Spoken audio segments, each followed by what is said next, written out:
Muchas gracias por unirse a este panel de investigaciones judiciales con perspectiva de género.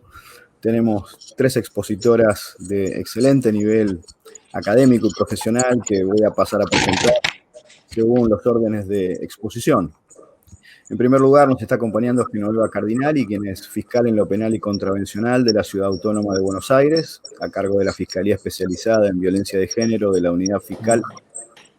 Es codirectora del Observatorio de Violencia de Género de los Ministerios Públicos de la Argentina, forma parte de la Red de Mujeres para la Justicia, es especialista en Derecho Penal y Ciencias Penales y máster en Administración de Justicia.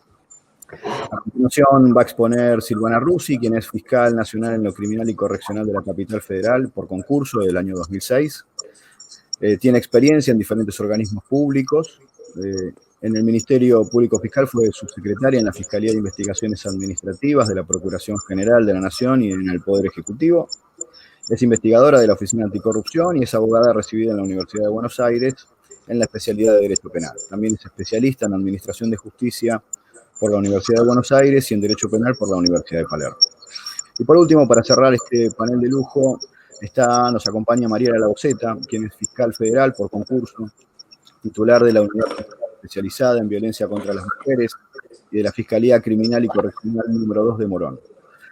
Ambas del Ministerio Público Fiscal de la Nación. Es abogada recibida con diploma de honor en la Universidad de Buenos Aires en el año 2001 y en la especialidad en Derecho Penal. A la vez es especialista en la Administración de Justicia de la Universidad de Buenos Aires y en Derecho Penal de la Universidad Torcuato Di Tella. Como decía, entonces vamos a comenzar con la doctora Cardinali. Genoveva, muy buenas tardes. Gracias por acompañarnos en este evento al que agradecemos enormemente entre todos la invitación tan distinguida con la que nos han honrado. Y quería preguntarte, vos como fiscal especializada en violencia de género de la Ciudad de Buenos Aires, ¿cómo se aplica el deber de diligencia en las investigaciones de delitos económicos en un contexto de violencia de género? Buenas tardes a todas y a todos los presentes en este evento tan importante. Muy interesante tu pregunta, Sandro, porque acá me interesa explicar a los participantes de este evento cuál fue brevemente la evolución que tuvo el Poder Judicial en cuanto a atender la violencia de género. Fue un antes y un después a partir de que hace apenas 10 años a esta parte el Poder Judicial comenzó un lento pero firme camino, cuando empezó a considerar a la violencia de género como un asunto de políticas públicas y de derechos humanos. Tanto los poderes judiciales como los ministerios públicos de Argentina comenzaron a capacitarse y como consecuencia de eso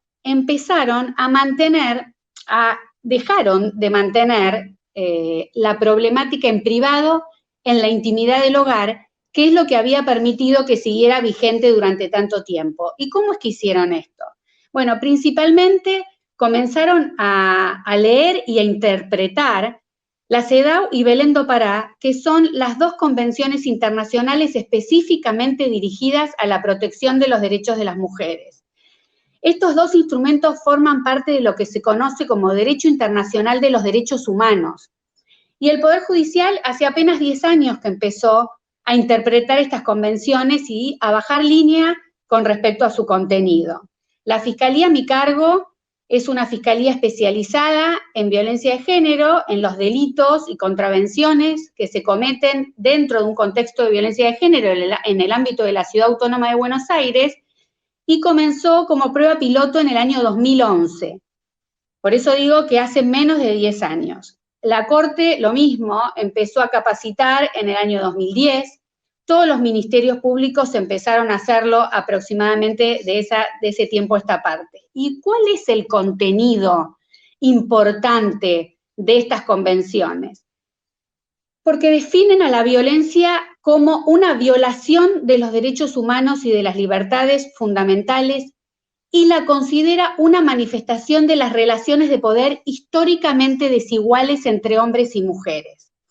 Y eso nos ayuda mucho camino, cuando avanzamos camino con esta definición, cuando tenemos que explicar la discriminación de género que sufrimos las mujeres en la vida cotidiana. Es debido a una desigualdad estructural, una manifestación que viene de hace muchísimo tiempo. Parece como si no nos hubiéramos dado cuenta hasta esta bajada de línea.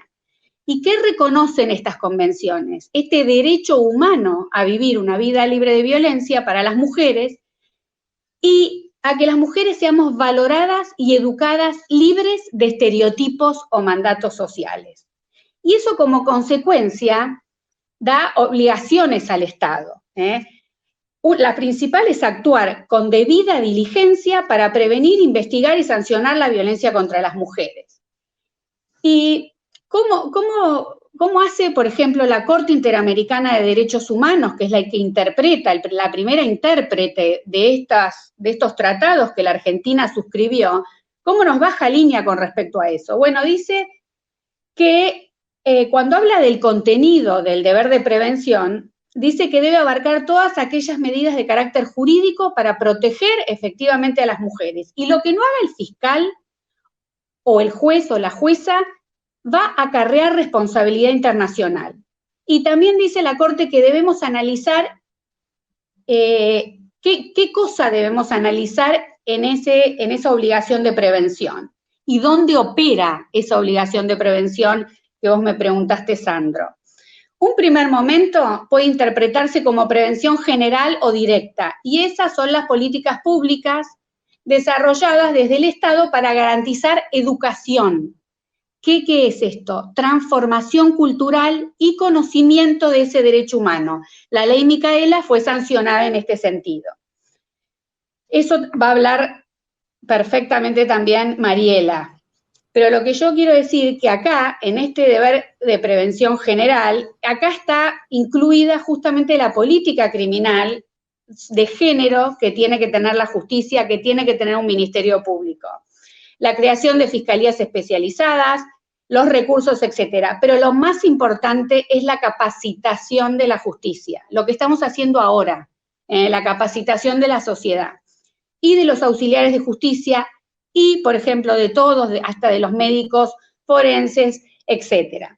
¿Para qué es esta capacitación? Para eliminar estos mitos y prejuicios que alimentan las prácticas culturales que violan los derechos de las mujeres. Y esa capacitación debe estar dirigida ¿a qué? Y esto es importantísimo, a adquirir capacidades que nos permitan a los operadores o operadoras de la justicia distinguir e identificar aquellos aspectos que tienen que ver con la discriminación de género que sufrimos las mujeres. Es adquirir una capacidad y no un mero conocimiento normativo. No importa que sepamos Belén do Pará de memoria, si no entendemos lo que le pasa a una mujer víctima de violencia. Y lo último, ya te termino de contestar la pregunta, es el segundo momento de prevención, que es el específico secundario, y este es muy importante porque es el que me corresponde a mí como fiscal. Es el que le corresponde específicamente a la justicia y, por ejemplo, a la policía. Es el que se conoce después del factor de riesgo existente, después de la denuncia, y es el que da lugar justamente a la debida diligencia reforzada. ¿Por qué? Porque ahora ya sabemos lo que le pasa a una víctima. Ya sabemos que la mujer es violentada, amenazada, golpeada, y de todos modos no investigamos el caso, o lo sometemos a un proceso de mediación, o lo sometemos a una salida alternativa sin consultar a la víctima o sin pautas adecuadas al caso.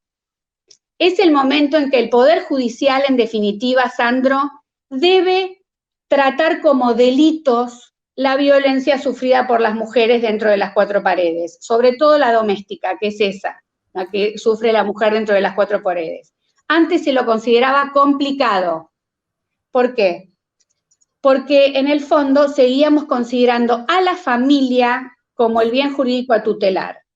El derecho humano a proteger es el derecho de las mujeres a vivir una vida libre de violencia y discriminación. Clarísimo, Geno. Muy cortito porque si no nos me va a quedar tiempo para el resto de las expositoras de este panel. Te quería preguntar, a la luz de este criterio de debida diligencia reforzada que acabas de explicar con mucha claridad, ¿cómo se deben interpretar, según tu experiencia y tu expertise en la materia, las cuestiones vinculadas a la retractación de la víctima sobre el intento de denunciar y de poner en conocimiento de las autoridades los hechos que la han perjudicado? Sí, la retractación, Sandro, es una de las particularidades que se dan en los casos de violencia de género y no en otros delitos, porque justamente la concreción de ese estándar de debida diligencia todavía deja mucho que desear. Los obstáculos que yo veo es el tratamiento fragmentado del conflicto, sobre todo en la Ciudad Autónoma de Buenos Aires, cuando sabemos que tenemos una justicia nacional por un lado, una justicia de la ciudad que trata delitos diferentes de diferente entidad. Tenemos un problema grave en la ciudad porque nosotros investigamos las lesiones y la justicia ordinaria nacional investiga, por ejemplo, las tentativas de femicidio. Tenemos muchos problemas de competencia y eso no ayuda al verdadero acceso a la justicia de las víctimas. Eso lo puede decir perfectamente las chicas después, pero nosotros en la ciudad tampoco tenemos al día de hoy un protocolo sobre investigación de muertes violentas de mujeres, como lo tiene la UFEM. Entonces, que nosotros nos queden las tentativas de femicidio para investigar cuando tenemos que regirnos por ese protocolo y no lo tenemos, bueno, ese es un problema grave. También que la justicia civil vaya por un lado con las cuestiones de familia y la penal por otro lado. Yo creo que debe haber una justicia especializada en violencia de género, unificada. Lo que nosotros, ¿qué hicimos en la ciudad para poder cambiar estas malas prácticas o paliar esta falta de acceso a la justicia? El doctor Juan Bautista Maíquez, que es el fiscal general de la ciudad, tomó una decisión muy importante durante la pandemia, porque nos dijo a los fiscales, bajo criterio general de actuación, ustedes tienen que pedir a los jueces penales las medidas cautelares de la ley 26485, que son medidas que tradicionalmente otorgaba la justicia civil. Bueno, eso ya no pasa más cuando la denuncia se hace en la Ciudad Autónoma de Buenos Aires. Nosotros pedimos cualquier medida, incumplimiento, exclusión del hogar, impedimento de contacto, hasta pedimos alimentos provisorios. Se lo pedimos a los jueces penales y los jueces penales lo dan. O sea, ofrecemos a la víctima de la que denuncia en la ciudad la medida de seguridad, no es que la mandamos a civil. Y otra cosa, eso es fundamental, la víctima para que no se retracte tiene que ser escuchada durante todo el proceso. Y eso lo que ayuda muchísimo es el proceso acusatorio puro que rige en la Ciudad Autónoma de Buenos Aires. Yo conozco a la víctima desde el mismo momento de la denuncia hasta la etapa de ejecución, si es que el agresor es condenado.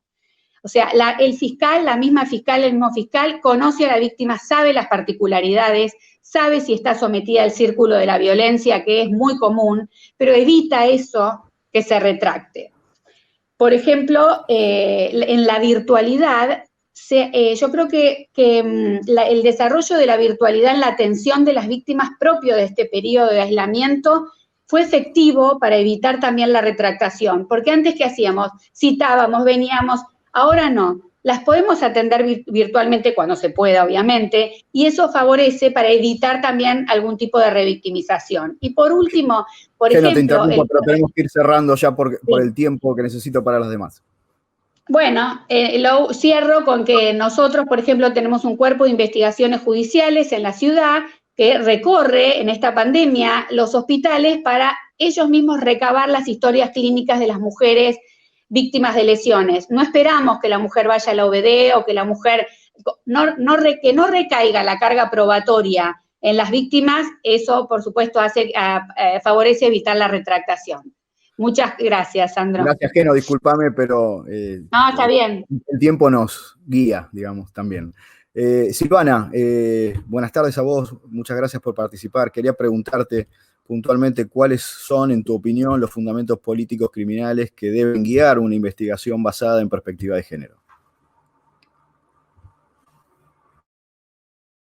Compartir con mis amigas este panel. Me voy a sumar un poquito al discurso de Genoveva y voy a empezar a resaltar que cuando se habla de perspectiva de género desde el punto de vista criminal, no puede desconocerse que la perspectiva de género participa de todos los defectos y virtudes que tiene nuestro sistema, con sus particularidades, como la tienen otras cuestiones específicas, ¿no? Como la violencia institucional, por ejemplo, o el lavado de dinero. Entonces, no podemos extraerlo del contexto actual y del marco general de nuestro país ni de sus reglas de política criminal. a la violencia de género. Y con este sentido es que la Procuración General de la Nación ha creado sus fiscalías específicas y entonces contamos con la Unidad Especializada de Violencia contra las Mujeres, por medio de la cual se transmite y se piensa y se mejora la política criminal que el Ministerio Público Fiscal decide llevar adelante en esta cuestión. La doctora Mariela Lagoseta, que va a hablar luego de mí, es quien está a cargo de esta unidad. Entonces, un poquito lo quiero explicar para entender el trabajo que hago yo como fiscal de instrucciones. Entonces, esa política criminal es la que yo como fiscal de instrucción debo llevar adelante en las investigaciones. Y es muy importante porque son las investigaciones desde su inicio. Tomar las medidas de prueba que van a lograr, de acuerdo a la eficiencia que les dé, el éxito o no de la investigación, pero fundamentalmente el enfoque que debe tener esa investigación. Y quiero resaltar en este punto esta situación, porque nosotros como fiscales de instrucción intervenimos en una gran gama de delitos que van desde delitos menores como hurto, robo, y a delitos graves, como el que incluye este tema, ¿no? Como homicidios, femicidios, violación, abuso sexual. Y lo recalco porque es muy importante tener en claro en esta increíble gama de delitos en la que intervenimos, la política criminal que debemos adoptar siempre y en todos los casos cuando se encuentre afectado de manera expresa o implícita actos que violenten, vulneren o lastimen derechos de personas por su género. Entonces, con tanta experiencia y tantos años en la justicia, ya casi 30, a lo largo de estos años me gustaría mencionar que una herramienta muy efectiva en la lucha criminal para erradicar el problema, la violencia contra las mujeres, es la prevención. Puede parecer una palabra repetida, gastada, suave, me sale en algún punto, pero si pudiéramos entender la fortaleza que tiene, los cambios que produce, evitaríamos sinceramente muchas muertes, muchos abusos, muchos golpes. Y Silvana, sí. Perdón que te interrumpa, pero te quería preguntar, en función de estos criterios que vos sugerís de prevención y en función de tu experiencia también, ¿cómo ves la compatibilidad entre la aplicación de salidas alternativas en el proceso penal que eviten el juicio oral y público? Si lo ves como un mecanismo de prevención, si las ves viables, sí, ¿no? Sí. Eso sí lo veo posible, especialmente por la autonomía que le debemos dar a la víctima, pero es un tema que requiere todo un contexto previo de conocimiento con las mujeres e información que hay que darles. Termino entonces esta respuesta y si querés después paso a explicar sobre esa situación. Dale, perfecto. ¿Te parece? Sí. Entonces, porque me parece muy importante quedarnos en esto del poder de la prevención. Y esto, ¿por qué lo digo? Porque como fiscal, lamentablemente, cuando el hecho delictivo ocurrió, nosotros no lo podemos evitar. Allá la víctima, como dijo Genoveva, ya la violaron, ya la mataron, ya la lastimaron. Y cuando nos implicamos en el caso y obtenemos información, siempre advertimos que hubo llamados de atención, que existieron alarmas, que de alguna manera las mujeres se hicieron notar, fueron a oficinas del Estado, sus hijos a través del colegio, oficinas del Estado variadas, múltiples y muchas veces muy burocráticas. Entonces, como reflexión sobre esta situación, deberíamos pensar en los motivos por los cuales resultamos ser ineficientes como Estado para advertir estas situaciones y por qué pese a las alarmas nos sigue pasando que nos encontramos todos los días sostenidamente con situaciones graves de violencia de género. Por ejemplo, uno de los pilares que debe guiar una investigación en esta clase de delitos es el compromiso de indagar y verificar los antecedentes del caso, recrear la historia y saber qué es efectivamente lo que sucedió. Y los poderes del Estado, entonces, debemos comprometernos a relacionarnos entre sí, lo que se llama coordinación interinstitucional.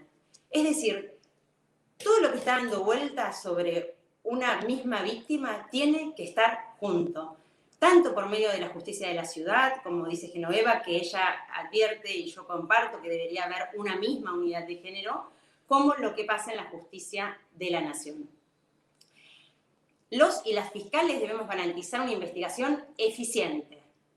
No nos podemos olvidar que representamos nosotros los intereses de la sociedad como expresión de su política criminal, como me preguntaste, y específicamente, pero fundamentalmente, somos quienes debemos representar a esos seres lastimados, degradados, vulnerados, que nos ponen en conocimiento que fueron víctimas de un delito y tratan de pedir ayuda, contención, pero fundamentalmente una respuesta justa a su tragedia y una solución.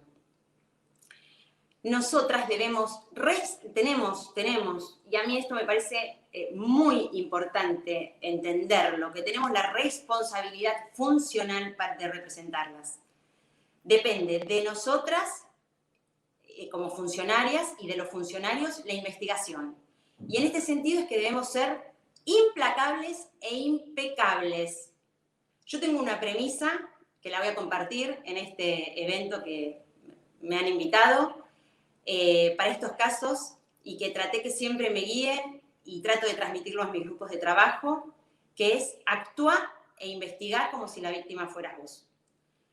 Con esa empatía es con la que yo creo que realmente debemos tener para poder lograr y enfrentar situaciones de extremo dolor y llegar al éxito de la investigación, al esclarecimiento de los hechos. Y de acá deriva una cuestión que también mencionó Genoveva, que es de la importancia de los operadores del sistema que tienen la función de prevenir, investigar y juzgar esta clase de delitos. Hay que invertir, ¿sí? Hay que capacitar, hay que elegir a los mejores para que integren la administración pública. Se debe lograr una formación exitosa de sus agentes y es fundamental que los funcionarios tengan la capacidad, como dijo Genoveva también, y comparto ampliamente, la necesidad de reconocer el conflicto y reconocer la tragedia. Debería prestarse mucha atención sobre quienes tienen la tarea de intervenir en esta clase de investigaciones. Tal vez las pruebas de aptitud psicológica para el ingreso a lugares donde se tiene poder de decisión podrían incorporar la temática de género. Y como contrapartida a este punto, me parece importante manifestar que a nosotras, a las funcionarias y a los funcionarios que estamos a cargo de estos delitos, de estas miserias humanas, como yo digo, de investigarlas, deberían hacer algo para cuidar y preservarnos, porque deberíamos poder contar con apoyos psicológicos, con cursos, con charlas. Deberíamos tener la posibilidad de hacer catarsis y comentar nuestros inconvenientes, para tener contención y para poder mantener sanidad física y mental, porque la verdad es demoledor en muchas ocasiones, no sé si mis colegas lo van a compartir, pero es demoledor para cualquier persona el contacto directo y constante con este tipo de miserias humanas, como dije.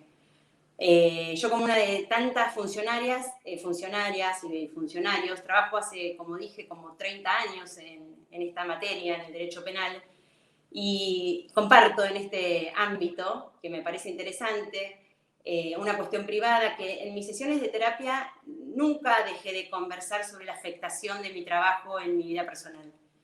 Pero entiendo en este sentido que más allá de los recursos que cada uno individualmente puede adoptar, podríamos impulsar un cuidado mayor sobre esta cuestión, sobre nosotras y sobre los varones también que trabajan mucho en este sentido. Y eso, entiendo, redundaría también en la investigación penal que debemos llevar adelante. No sé cómo estoy con el tiempo, Sandro, pero me faltaría un minuto. Tendríamos que ir redondeando. Bueno, Silvana, te agradezco mucho la explicación, la exhortación. Quedaba pendiente de la retractación. Si podés hacerlo en un minuto para poder darle la palabra a Mariela. Sí, lo único que quiero finalizar dentro de toda la preparación que tenía, pero quiero hacer una última mención respecto a la víctima. Es necesario seguir desarrollando estrategias de protección para las víctimas y sus familias. Lamentablemente, el sistema no está preparado en muchos casos para esta situación. Sabemos que son delitos que se cometen en soledad, incluso son las propias víctimas muchas veces quienes ocultan la violencia que padecen. Pero cuando se animan, cuando lo logran, en una parte importante de los casos, luego lo padecen. Es fundamental y de sumo interés probatorio su testimonio. Para poder avanzar nosotros, en la investigación nos basamos muchísimas veces en su testimonio como único elemento de prueba. Tiene un poder absoluto su manifestación. Entonces, no podemos desperdiciar esa oportunidad, ese testimonio, ese dolor inicial, esa catarsis que hace.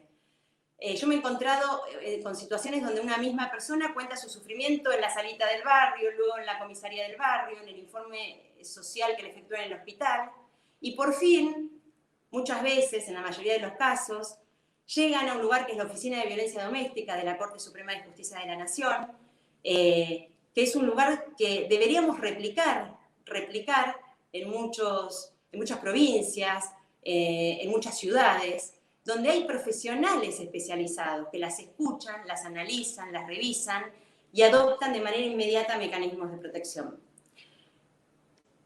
Debemos sentir vergüenza si permitimos que se sientan aún peor, más expuestas, más desprotegidas, más perdidas sobre su futuro.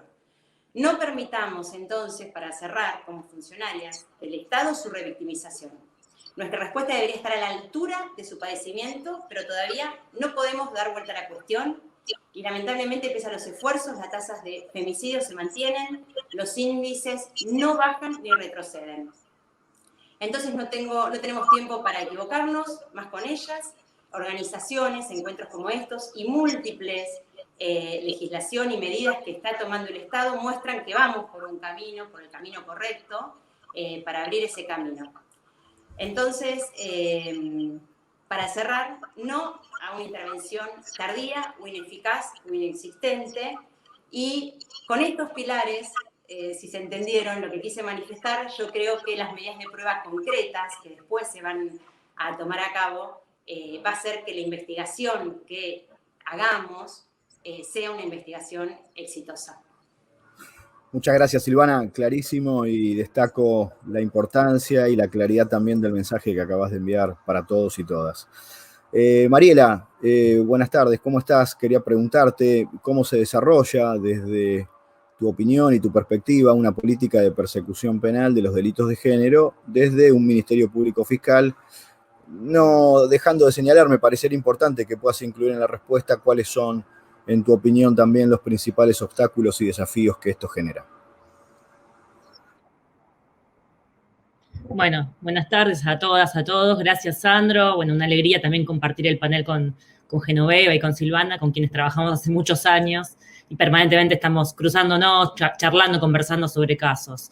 Bueno, la pregunta sobre la política criminal en materia de criminalidad de género es una pregunta relativamente nueva. Si bien hablamos de política de persecución penal hace muchísimo tiempo, hace poco que hablamos o empezamos a pensar en la política criminal para los delitos de género. ¿Por qué? Porque básicamente estábamos resolviendo unas batallas anteriores que tenían que ver con la subordinación de los crímenes de género, la minorización de estos asuntos dentro del sistema de justicia y básicamente hoy todavía estamos, la intervención, digamos, para trazar una política criminal en esa materia es la intervención de un escenario de un sistema de justicia bastante deficitario, por cosas que hablamos permanentemente, pero que no podemos dejar de mencionar, que tienen que ver con la falta de acceso a la justicia, la revictimización de las mujeres, la aplicación de los estereotipos permanentemente en la aplicación de las investigaciones, las malas investigaciones, la falta de estrategias específicas para los casos por parte de las fiscalías, de los juzgados, en los casos que no hay sistema acusatorio,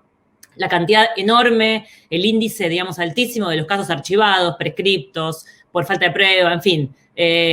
Sabemos que el escenario sobre el cual tenemos que intervenir es un escenario deficitario en cuanto a la respuesta que damos de parte del sistema de justicia. Frente a ese escenario, ¿qué nace para los ministerios públicos y en particular para el Ministerio Público Federal? Bueno, una obligación, una serie de obligaciones. Primero, la primera tiene que ver con lo que decía al principio, con la necesidad de jerarquizar los asuntos de género dentro de la agenda de los ministerios públicos. Esta cosa de que son asuntos privados, que son casos menores, que son casos que se terminan permanentemente o con salidas alternativas o con archivos, etcétera, cambiar un poco esa lógica y decir, el Ministerio Público tiene una obligación central, derivada de lo que decía Genoveva al principio, tenemos mandatos internacionales, obligaciones fuertes de los organismos y de los tratados que suscribió el Estado Nacional, de cumplir con debida diligencia y de centralizar, digamos, la política criminal en los casos de violencia de género. Para eso, ¿qué hay que hacer? Bueno, tener por lo menos un plan de política criminal, un plan de persecución penal de cada ministerio público, tanto el Ministerio Público Federal como cada uno de los ministerios públicos provinciales. Eso también redunda en la obligación del Ministerio Público de crear rediseñar, digamos, su propio organismo para estar a la altura de ejecutar ese plan de política criminal. Y a la pregunta específica de cómo se desarrolla ese plan de política criminal adentro de un Ministerio Público Federal y cuáles son los obstáculos, bueno, yo podría mencionar tres, hay muchísimos, pero tres al menos. El primero tiene que ver con la organización federal de nuestro país. Nuestro país, todos sabemos, está organizado con un esquema en el cual las provincias son autónomas, tienen su propio sistema de justicia y cada sistema de justicia tiene su propia organización de justicia. Entonces, sus propios tribunales, su propio ministerio público, y esto hace que no tengamos centralidad en la política de persecución penal. Cada ministerio público tiene sus decisiones, sus instrucciones generales, sus decisiones de actuación, y esto hace que incluso las buenas prácticas que algunos ministerios públicos tienen no puedan ser compartidas o centralizadas o tener una política de coordinación federal. El segundo problema, y más específicamente, y esto toca al Ministerio Público Federal, es que en los delitos federales está bastante más rezagada que en el resto de los ministerios públicos la perspectiva de género. Esto también se vincula con que se asocia la violencia de género con la violencia doméstica y se asocia la violencia de género con las mujeres como víctimas exclusivamente, cuando hay toda una serie de manifestaciones de la violencia que a veces atraviesan a las mujeres cuando ingresan como imputadas al sistema de justicia. Hablamos de los casos de legítima defensa, y en el ámbito de los delitos federales esto se ve con mucha más claridad porque pareciera que los ministerios públicos o las fiscalías o también los propios juzgados no se imaginan la necesidad de tener perspectiva de género para investigar narcotráfico, para investigar delitos económicos, para investigar criminalidad compleja en su totalidad. Y el tercer problema que tenemos, que es bastante más grave y se expande al resto de los delitos, es que no tenemos sistema acusatorio. Este es un momento en el cual es interesante además pensarlo porque estamos discutiendo en todo el ámbito nacional las reformas de justicia, qué es lo que se necesita, y yo creo que el sistema de justicia está en una crisis fuertísima y el Ministerio Público Federal específicamente también, digamos, el sistema federal también, por la falta de sistema acusatorio. Y creo yo, y esto es una opinión personal, que el ingreso al sistema acusatorio es la llave de intervención justa para atacar, digamos, aquellos problemas que tenemos, todavía arrastramos con el sistema semi-inquisitivo que tienen que ver con la opacidad, con el conservadurismo, con la defensa de los privilegios, y esto toca necesariamente las cuestiones de género, porque ese conservadurismo y ese esquema de privilegios que a veces está detrás de la organización de justicia, también tiene vinculación con el esquema patriarcal de poder, ¿no? Y con la falta de mirada de género. Entonces, un sistema acusatorio con un ministerio público interviniendo en el sistema de justicia es el ingreso de un actor más ágil, más dinámico, que trae más transparencia y que tiene más dinamismo para intervenir y para vincularse con la comunidad, para hacerse cargo de estas discusiones que trae el feminismo a toda la sociedad, pero también las trae al sistema de justicia, estos reclamos que tiene el movimiento feminista, de interpelaciones, ¿no? En definitiva, a nosotros, a nosotras, de manera permanente. Y la última cuestión que me parece que es interesante pensar es, como esto es el problema, ¿no? Y la solución, ¿cuál sería? ¿Cómo podemos traer incorporar esta mirada de género, incorporar este dinamismo, esta reforma necesaria? Yo creo que lo que se le puede pedir, digamos, a un Ministerio Público Federal en esta materia es, primero, asumir, digamos, una función que el resto de los ministerios públicos no tiene, que es la posibilidad de trazar estrategias más generales con el resto de los ministerios públicos provinciales. Poder asumir alguna especie de rol de coordinación al ser el Ministerio Público Nacional, al ser quien además representa al Estado Nacional frente al resto de los ministerios públicos. En fin, ahí tiene un lugar, digamos, privilegiado que puede ayudar, siempre, por supuesto, respetando las autonomías provinciales y sabiendo que este va a ser un rol más bien de política institucional y no de jerarquía, ¿no?, del Ministerio Público sobre el resto. Y después tener un plan de política criminal específico para los delitos federales. Gracias, Mariela. Te voy a pedir en un minuto porque estamos excedidos de tiempo y quizás la cuestión del tiempo, como dije antes, es muy limitante porque todas las temáticas que se plantearon daría para un único panel por cada una de las exposiciones tan brillantes que han tenido espacio en este panel justamente. Preguntarte concretamente, algo que tocaste que me parece muy interesante también, es la cuestión de las manifestaciones de violencia de género en delitos federales. ¿Cómo es tu experiencia? ¿Cuáles son las más frecuentes que has podido encontrar? Porque en el ideario general quizás la violencia de género está muy asociada exclusivamente a delitos ordinarios. Y has tocado algunas temáticas que me parecen interesantes, como la del narcotráfico u otros hechos de corrupción, por ejemplo, ¿no? Sí, absolutamente. Es lo que mencionaba antes, digamos, en los delitos federales tenemos muchísima menos experiencia en advertir cuáles son las manifestaciones de violencia de género. En el narcotráfico está muy claro, esto está bastante conversado, hay grandes trabajos que se han hecho, se discute permanentemente en los foros de violencia de género, cómo el encarcelamiento excesivo de mujeres se ve en nuestro país y se ve en el resto de la región, cómo las mujeres encarceladas en un altísimo número están encarceladas por delitos de narcotráfico y en general, además, son mujeres vulnerables, pobres, migrantes, sin ninguna herramienta, digamos. Queda muy claro que las mujeres están siendo utilizadas por el crimen complejo, por las organizaciones criminales, para ejecutar las tareas menores, digamos, las tareas fungibles que llamamos, o las tareas del último eslabón de la cadena de narcotráfico, y son la carne de cañón del sistema de justicia. Entonces ahí la falta de mirada de género hace que se persiga indiscriminadamente a varones y mujeres sin advertir que esas mujeres están arrastrando situaciones de violencia, de exclusión, de vulnerabilidad, etc.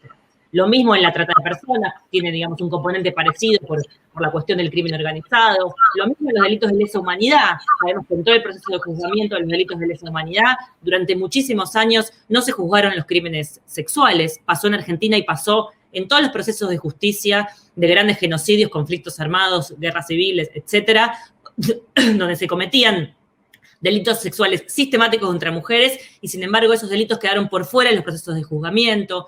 Lo mismo en los femicidios en contexto de crimen organizado, algo que estamos empezando a mirar ahora un poquito, pero tampoco es un cruce que se haga, digamos, cómo las mujeres son asesinadas por parte de organizaciones criminales. Los delitos sexuales, que ahora cada vez tenemos más denuncias, cometidos por fuerzas federales, por fuerzas de seguridad de nuestro país, que son delitos federales y están empezando ahora a ser denunciados y a ser investigados con perspectiva de género por parte de las fiscalías federales. En fin, hay un mundo enorme de cuestiones para mirar, para abordar desde el Ministerio Público Federal. Muchísimas gracias, Mariela. Este ha sido el panel de investigaciones judiciales con perspectiva de género. Quiero agradecerles muy especialmente a las tres el tiempo, las enseñanzas, los mensajes, que hayan compartido sus reflexiones y sus experiencias con toda esta audiencia fantástica que se ha unido a este grandísimo evento. Y conforme lo hemos acordado, va a ser Genoveva Cardinali quien haga, en representación de todo el panel, de las expositoras y de la moderación, los agradecimientos pertinentes. Muchas gracias a todos. Bueno, gracias, Sandro, por tu moderación, y en nombre de Mariela y Silvana quiero agradecer especialmente a la doctora Lina Anlio, presidenta de la UEF, y a toda la organización por la invitación y la realización de este evento tan prestigioso y en estas condiciones tan buenas, excelentes, y felicitaciones. Bueno, muchas gracias a todos y a todas. Gracias, un abrazo.